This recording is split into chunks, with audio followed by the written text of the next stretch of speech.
ਅੱਜ ਮਾਘ ਮਹੀਨੇ ਦੀ ਗਣੇਸ਼ ਚੌਥੀ ਹੈ ਤੇ ਇਹਦੀ ਕथा शुरू करने कोला पहले एक बारी बड़े प्रेम ते भक्ति भाव कन्नै बोलो गणपति भगवान की जय, उमापति महादेव की जय।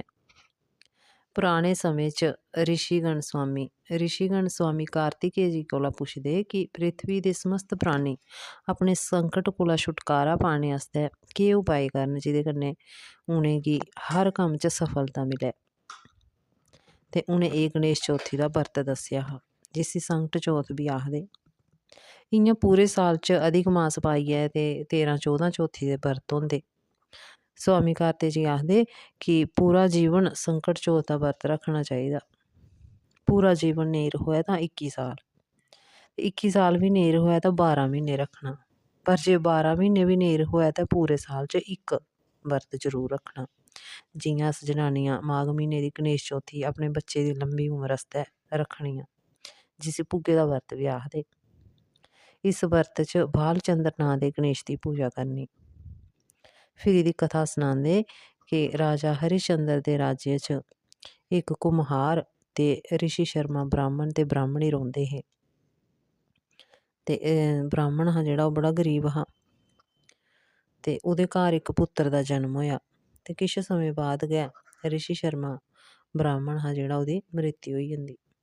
ते ब्राह्मणी ही जेह्ड़ी ओह् भिक्षा मंगियै अपना गुजारा करदी ही, पर ओह् गणेश भगवान दी बड़ी पूजा करदी ही।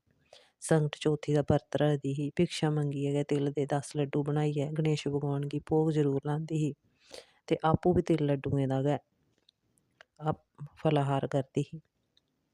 ते कुम्हार हा जेह्ड़ा ओह् मिट्टी दे बर्तन बनांदा हा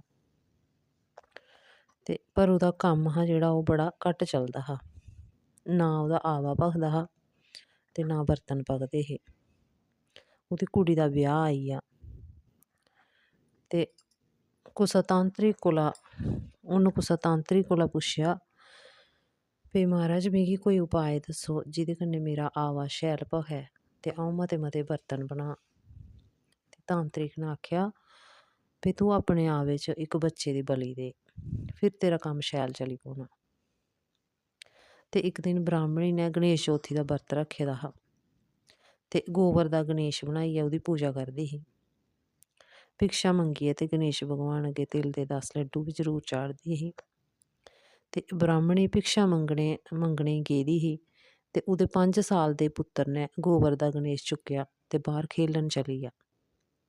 ते कुम्हार ने उसी बच्चे गी गै चुक्केआ ते जेह्ड़ा बर्तन पकाने आह्ला आवा हा ओह्दे बिच्च रक्खियै ते अग्ग लाई ओड़ी, उसी बंद करी ओड़ेआ।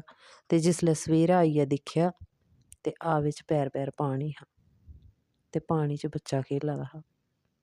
ते कुम्हार एह् दिक्खियै बड़ा र्हान होएआ ते दौड़दा राजे कोल चली गेआ, अपनी सारी करतूत सनाई।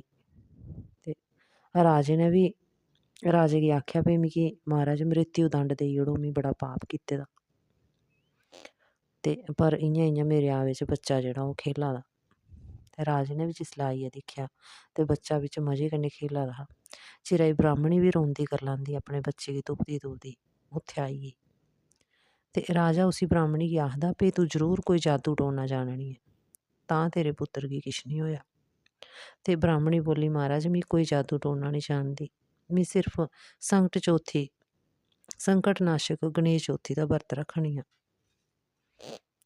ते अदूं कोला राजा हरिश्चंद्र ते ओह्दे राज्य च सारे गणेश चौथी दा बरत करन लगी पे।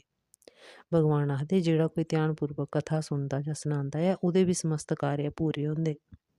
बोलो गणपति भगवान की जय, उमापति महादेव की